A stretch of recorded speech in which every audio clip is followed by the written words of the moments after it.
ओम कृष्णाय वासुदेवाय हरये परमात्मने प्रणतः क्लेशनाशाय गोविंदाय नमो नमः। इस दिव्य प्रश्नोत्तरी काल में आपका हार्दिक स्वागत है। आप सभी दर्शकों को मैं बहुत साधुवाद देता हूँ। हम लोगों के बीच में विराजमान है पूज्य अंकित जी महाराज, जो राम कथा के माध्यम से इस पूरे भारतवर्ष में जाने जाते हैं और साथ ही साथ ज्योतिष के मर्मज्ञ हैं। ज्योतिष से आप काफ़ी अच्छा लगाव है, ज्योतिष को आप रग रग से जानते हैं और परिचित हैं। हम आपको ले चलेंगे पूज्य महाराज जी के प्रश्नों में कि महाराज जी, दर्शकों का प्रश्न आता है बार बार कि कभी कभी लोग बहुत गरीब घर में जन्म लेते हैं जी, और वह कुछ समय व्यतीत होते होते राजयोग दिखने लगता है और वो लक्षण दिखने लगता है, जिससे वो राजा की तरफ बढ़ते हैं और राजा बन जाते हैं जी। साथ ही साथ कभी कभी ऐसा भी देखा जाता है कि कोई राजा के घर में पैदा हुआ जी, और उसके कार्य कुछ ऐसे रहे कि जिसके चलते वह गरीब बन गया। तो इन दोनों गतिविधियों को हम किस तरीके से अपने इस जन्म कुंडली से देखते हैं जी, किस प्रकार से इसको ज्योतिष शास्त्र से देखते हैं, मैं इसके लिए आपसे सुनना चाहूँगा। सभी दर्शकों को नमस्कार, जय सिया राम। आज बहुत बढ़िया प्रश्न आपने पूछा कि ज्योतिष में हम कैसे ये पकड़ सकते हैं कि कौन सा व्यक्ति गरीब होगा और कौन सा व्यक्ति अमीर होगा। हालांकि इसका निर्धारण अगर देखें तो इसमें कर्म अपनी प्रथम भूमिका निभाता है, लेकिन ज्योतिष के माध्यम से जन्मांक चक्र को देख करके हम यह अनुभव तो कर ही लेते हैं कि यह व्यक्ति कितने ऊंचाइयों पर जाने वाला है। उसी का नाम होता है कुंडली में राजयोग, जिसको देख करके कोई भी ज्योतिषी आपके 5 वर्ष के 10 वर्ष के बच्चे के जन्मांक चक्र को देख के कहता है कि एक दिन ये लड़का काफी पदोन्नति प्राप्त करेगा और काफी शोहरत इसके जीवन में आने वाली है। तो प्रिय मित्रों, अगर किसी व्यक्ति के प्रारब्ध को देखना हो कि इसका पूर्व जन्म कैसा है, जैसा कि आपने इस जन्म की चर्चा किया, तो आपका वर्तमान का जो जन्म है, जिस जीवन को आप जी रहे हैं, ऐसा नहीं कि आपका पहला जन्म है। इसके पहले आपने अनेकों बार जन्म लिया और आपके प्रारब्ध के पूरे जन्म का जो रस होता है, जो निचोड़ होता है, आपके इस वर्तमान जन्म में आपको दिया जाता है। आपका जो प्रारब्ध है उसको आप कैसे देखते हैं ज्योतिष में? तो प्रारब्ध को प्रदर्शित करने का जो सबसे बड़ा और सटीक ग्रह माना जाता है वो केतु होता है। केतु आपके कुंडली के किस भाव में है और केतु किस स्थिति में है, वो केतु डिसाइड करता है कि आप पूर्व जन्म में कौन सी ऐसी इच्छा लेकर के मृत्यु को प्राप्त हो गए जिसे आप पूर्ण नहीं कर पाए। अधूरी इच्छा को लेकर के व्यक्ति जन्म लिया और केतु के विभिन्न भावों में बैठने से वो स्पष्ट होता है। तो मैं 1-2 भाव पर चर्चा करूंगा। जैसे कि अगर किसी भी जातक के जन्म पत्रिका में केतु यदि पंचम भावों में बैठा हो, जन्म कुंडली के पंचम भाव में अगर केतु बैठा हो, तो स्पष्ट होता है कि जातक पूर्व जन्म में अपने शिक्षा को पूर्ण नहीं कर पाया और शिक्षा को पूर्ण न करने के कारण अधूरी शिक्षा लेकर के मृत्यु को प्राप्त हो गया।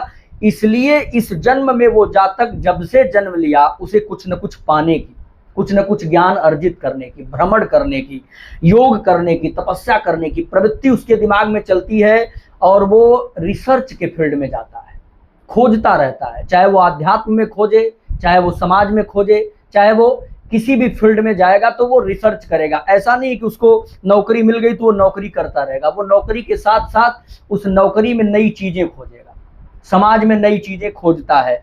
और वही जातक अगर केतु बलवान है कुंडली में और स्थिति अच्छी है, साथ ही साथ शुभ ग्रहों से दृष्ट हो जाए, तो वही जातक गरीब के घर में भी जन्म लेकर के और अमीरी को प्राप्त हो जाता है। इसी के कुंडली में अगर केतु एकादश भाव में है तो यह स्पष्ट होता है कि जातक पूर्व जन्म में लाभ के इच्छा से जीवन को समाप्त कर लिया है, वो लाभ प्राप्त नहीं कर पाया। तो इस जन्म में उसकी शुरुआत उसी लाभ से होती है। यानी जैसे ही उसने जन्म लिया तो परिवार खराब था, विपन्न था, खाने पीने की व्यवस्था नहीं थी, लेकिन जब एकादश वाला केतु घर में जन्म लिया तो पिता की अनायास नौकरी लग गई पिता के व्यापार अनायास चमकने लगे, अनायास लोग मदद के लिए आने लगे, जो रिश्तेदार कभी पूछते नहीं थे वो घर पे आने जाने लगे, तो सुख सुविधाएं जातक की बढ़ने लगती हैं। तो कुंडली में प्रारब्ध को प्रदर्शित करता है केतु, लेकिन वहीं अगर आपके प्रारब्ध बड़े अच्छे थे और आपने बड़े घर में जन्म लिया, लेकिन फिर भी वो बड़ा घर आपका आपके सामने ही एक छोटे घर में परिवर्तित हो जाता है, गरीब घर में परिवर्तित हो जाता है, तो इसमें कौन सा ग्रह योगदान देता है? तो इसमें सबसे प्रभावशाली ग्रह होता है शनि।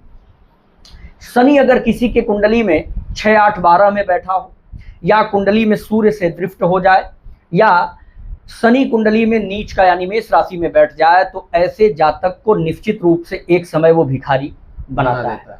और भिखारी बनाने के साथ साथ उसके प्रभाव को, उसके स्वभाव को और उसके समाज में वर्चस्व को नष्ट कर देता है।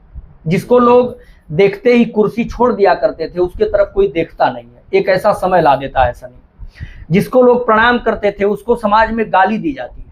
शनि का इतना प्रभाव होता है कि जातक घुट घुट के मरता है और समाज में निकलना बंद कर देता है। यानी शनि जिसके ऊपर कुपित होता है, तो जब जातक निकलता था तो उसके पीछे 10, 20, 50 लोगों की लाइन लग जाती थी, लेकिन जब शनि पीड़ित हुआ और शनि ने दंडित किया, तो जातक पूरे समाज से सिकुड़ता हुआ और अपने घर के 4 दीवारी को भी छोड़ करके एक रूम में कैद हो जाता है, एक कमरे में बंद होने लगता है।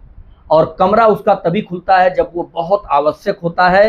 धीरे धीरे धीरे धीरे आपने देखा होगा बहुत से लोगों को, जब वो कहीं अब जाते ही नहीं, किसी से मिलते ही नहीं, किसी से कोई बात ही नहीं करते, उनका रूम है, घर वाले आए, भोजन दिए, भोजन कर लिया, फिर अपना दरवाजा बंद कर लिया, किसी से कोई लगाव नहीं, उनके जीने मरने का समाज पर कोई हानि लाभ है ही नहीं। वो जिंदा है तब भी समाज के लिए मरे हुए हैं, और यदि मर जाएंगे तो बात ही अलग है। तो शनि अगर प्रभावित हो गया कुंडली में, यानी कुप्रभाव दे रहा है, तो जातक राजा के घर में भी भिखारी हो जाता है। और यदि केतु कुंडली में बलवान हो तो जातक भिखारी के घर में भी पैदा होके राजा बन जाता है। ये शनि और केतु का जो कॉम्बिनेशन है कुंडली में, ये आपको निश्चित रूप से तय करता है। शनि एक चीज की और सूचना देता है, जैसे हमने बताया कि केतु प्रारब्ध को प्रदर्शित करता है, तो शनि आपके आने वाले जन्म को प्रदर्शित करता है। किसी के कुंडली में यदि शनि 9वें भाव में बैठा हो, यानी जो भाव आपके भाग्य का होता है, आपके धर्म का होता है, आपके त्याग तपस्या का होता है, अगर 9वें भाव में शनि है, तो निश्चित रूप से जातक इस जन्म को समाप्त करने के बाद अगला जन्म किसी महापुरुष के रूप में, किसी साधक के रूप में, किसी मंदिर के पुजारी के रूप में, किसी तपस्वी के रूप में प्राप्त कर लेता है। अगर केतु किसी के कुंडली में 12वें घर में बैठा हो और उस केतु पर गुरु की दृष्टि हो, तो निसंदेह इसी जन्म में उस जातक को मुक्ति और मोक्ष मिलना तय हो जाता है। क्योंकि केतु अगर 12वें घर में आया तो केतु ये तय करता है, क्योंकि कुंडली का एक क्रम चलता है, फर्स्ट हाउस यानी लग्न से चक्र शुरू होता है और 12वें घर पे अंत होता है। तो अगर 12वें घर में केतु आता है और गुरु से दृष्ट हो जाता है, तो जीवन मरण के बंधन से अब मुक्त हो जाता है व्यक्ति को मुक्त होना, क्योंकि अब उसके बाद कोई अगला घर बचा नहीं है जो आप लेके जन्म लेंगे। तो 12वें घर में केतु का आना और गुरु से दृष्ट होना व्यक्ति के जीवन मरण के बंधन से मुक्ति का एक लक्षण दिखाई देता है पत्रिका में। अब ये आपके कर्म के ऊपर भी निर्भर करेगा। ऐसा नहीं कि केतु 12वें आ गया और गुरु की दृष्टि मिल गई तो अब आप पापाचार और अत्याचार में लग जाइए, तब तो वो प्रभाव नहीं मिल पाएगा। उसके साथ साथ आपको सात्विक होना, गुरु कृपा प्राप्त करना और सनातन से जुड़ना, अगर ये 3 काम आपके जीवन में है और कुंडली में यदि गुरु और केतु का कॉम्बिनेशन 12वें से बन रहा है, तो आप निश्चित रूप से मुक्ति के मार्ग पर जाएंगे। तो ये जानकारी हमने आपको दिया कि कुंडली में कैसे कोई धनवान बनता है, कैसे भिखारी होता है, कैसे मुक्ति प्राप्त कर लेता है। एक छोटा सा प्रश्न मैं और जानना चाहूंगा जी, कि पंच योग महापुरुष योग जो बनता है जी, उसका क्या हेतु कारण होता है और उसका प्रभाव किस कैसे प्रकार से प्रभाव पड़ता है? जी, बहुत बढ़िया। ये भी आपका एक प्रश्न है कि पंच महापुरुष राजयोग, पंच महापुरुष योग कैसे बनता है, क्या प्रभाव देता है। तो इसमें आपके 5 ग्रह शामिल होते हैं, जिसमें सबसे पहला ग्रह जो होता है वो मंगल होता है, इसके बाद बुध होता है, इसके बाद गुरु होता है, फिर शुक्र होता है और शनि होता है। ये 5 ग्रह मिलकर के पंच महापुरुष राजयोग बनाते हैं। और जैसा कि राजयोग से स्पष्ट है कि वो 5 में से किसी ग्रह से बना हो, हर ग्रह के अलग अलग राजयोग हैं। अगर कुंडली में मंगल राजयोग बना रहा हो तो उसको रोचक महापुरुष राजयोग कहते हैं। अगर वहीं कुंडली में बुध राजयोग बना रहा हो तो उसे भद्र महापुरुष राजयोग कहते हैं। अगर गुरु बना रहा हो तो उसे हंस महापुरुष राजयोग कहेंगे। और यदि वहीं शुक्र बना रहा हो तो उसे मालव्य राजयोग कहते हैं। शनि बनाता हो तो सस महापुरुष राजयोग के नाम से हम जानते हैं। कैसे बनता है कुंडली में प्रिय मित्रों, हमने जो 5 ग्रह आपको बताए हैं, ये 5 ग्रह के साथ कंडीशन एक ही लागू होती है। अगर जन्म पत्रिका के केंद्र भाव यानी 1, 4, 7 और 10, जन्म कुंडली के इन केंद्र भावों में अगर ये 5 ग्रह में से कोई भी एक ग्रह चाहे स्वराशि का बैठ जाए या उच्च राशि का, तो ये महापुरुष राजयोग बन जाते हैं। जैसे कुंडली में 1, 4, 7, 10 भाव में से किसी भी एक भाव में मेष राशि के साथ या वृश्चिक राशि के साथ मंगल बैठ जाए तो रोचक महापुरुष राजयोग लेकर के ऐसा व्यक्ति जन्म लेता है। तो रोचक महापुरुष राजयोग अगर किसी के कुंडली में बना हो तो जातक अपने जीवन में पैतृक संपत्ति बनाता है, मेडिकल या डिफेंस में जाता है, हो सके तो प्रॉपर्टी डीलिंग का काम कर सकता है, या बिजली विभाग में नौकरी कर सकता है, या ड्राइविंग इत्यादि का बड़ा मास्टर व्यक्ति माना जाता है। और ऐसे व्यक्ति को किसी पर डिपेंड नहीं रहना पड़ता है, वो निश्चित रूप से धनागमन अपने प्रभाव से, अपने मेहनत से और अपने पराक्रम से कर लेता है। वहीं अगर जन्म कुंडली में भद्र महापुरुष राजयोग बनता हो, जैसे कि बुध अगर मिथुन राशि में या कन्या राशि में बैठते हो तो ये भद्र महापुरुष राजयोग बन जाता है। ऐसा जातक अपने वाणी से धनागमन करता है, चाहे वो वकील बन जाए, वक्ता बन जाए, ज्योतिषी बन जाए, कंसल्टेंट बन जाए या एडवाइजर बन जाए किसी भी फील्ड में। ऐसे जातक को संगीत, साहित्य, लेखन इत्यादि भी बड़ा प्रिय होता है। और कभी कभी देखा गया है कि ऐसे लोग बड़े लेवल के कलाकार भी पाए जाते हैं और सामाजिक प्रतिष्ठा इनके साथ बड़ी इन्वॉल्व होती है जिनके कुंडली में भद्र महापुरुष राजयोग बनता है। अगला योग हमारा बनता है गुरु से, जिसे हम हंस महापुरुष राजयोग कहते हैं। इस राजयोग की तो चर्चा ही क्या करें, ये बड़ा दिव्य राजयोग होता है। जिसके कुंडली में बनता है जातक बड़ा ज्ञानी होता है, अद्भुत ज्ञान होता है और किताबी ज्ञान नहीं होता है, उसके ब्लड में ज्ञान होता है, खून में ज्ञान होता है। पैदा होते ही उसके उम्र से उसके ज्ञान का आंकड़ा लगा पाना बड़ा मुश्किल हो जाता है। उम्र में जातक कम होता है लेकिन उसका ज्ञान, उसके बोलने के तरीके और उसके साहित्य पर और धार्मिक पुस्तकों पर जो कमांड होती है वो बड़ी अद्भुत होती है। ऐसा व्यक्ति जो काम करता है वो अध्यात्म से जुड़ के करता है, कभी नास्तिक नहीं होता है। और नास्तिक लोगों को मोटिवेट करके आस्तिक बनाने की कैपेसिटी ऐसे लोगों के अंदर बड़ी प्रभावशाली होती है। हाँ, तो ये हंस महापुरुष राजयोग अपने में बड़ा प्रभावशाली राजयोग होता है। अगला राजयोग शुक्र से बनता है, जिसे हम मालव्य राजयोग कहते हैं। अगर कुंडली में 2 नंबर या 7 नंबर के साथ शुक्र बैठे हों, और उच्च के कब हो जाएंगे, जब वो मीन राशि में चले जाते हैं, तो 12 नंबर भी आप लिख सकते हैं। अगर शुक्र इन राशियों में 1, 4, 7, 10 भाव में बैठे हों तो जातक मालव्य योग से प्रभावित होता है, यानी निश्चित रूप से वो धनवान होता है। मालव्य का मतलब है कि माता लक्ष्मी की कृपा उसके ऊपर निश्चित रूप से प्राप्त होती है। और सुख सुविधा समाज में जितने प्रकार की होती है, अच्छे गाड़ी, अच्छे मकान, अच्छी व्यवस्था, अच्छे लोग, अच्छे वस्त्र, समाज में अच्छी प्रतिष्ठा, सब कुछ जातक को मिलती है। मालव्य राजयोग लेकर के पैदा हुआ जातक कभी गरीबी का अनुभव नहीं करता है। वो पैदा होता है और मर जाता है, लेकिन उसे कभी गरीबी क्या होती है ये एहसास नहीं होता है। और यदि कुछ दिनों के लिए एहसास हो भी जाए किसी कारणवश, तो उतना ही तेजी से फिर सुख भी उसके जीवन में आता है। अगर कुछ दिनों तक परेशानियां आई तो उस परेशानी से 100 गुना अच्छा समय भी उसके जीवन में आएगा। अगर एक समय था कि उसके पास कोई नहीं था, तो एक समय आएगा कि हजारों लोग उसके पीछे खड़े होंगे।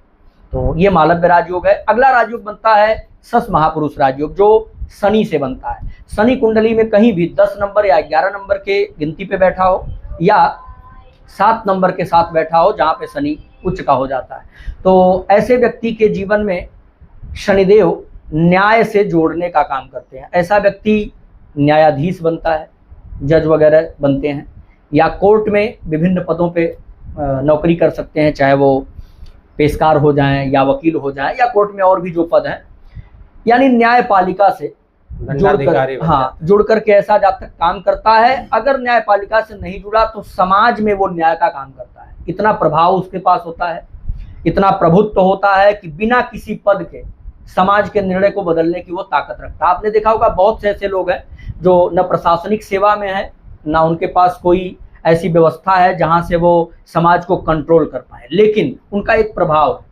वो अगर आए, वो बैठे, तो उनके पीछे की आवाज़ उठने लग जाती है और समाज एक उनके साथ जुड़ने लग जाता है। तो प्रशासन को भी उनके बात को नज़रअंदाज करने में समस्या होने लग जाती है, जबकि वो कोई पद पर नहीं है, लेकिन कहीं ना कहीं शनि अपना प्रभाव उनके कुंडली में बनाया हुआ है। ऐसा जातक दंडाधिकारी होता है, अगर उसने किसी का विरोध करना शुरू किया तो वो गरीब घर का भी अगर हो, और अगर उसने विरोध शुरू किया तो वो विरोध बड़े उच्च लेवल का हो जाता है।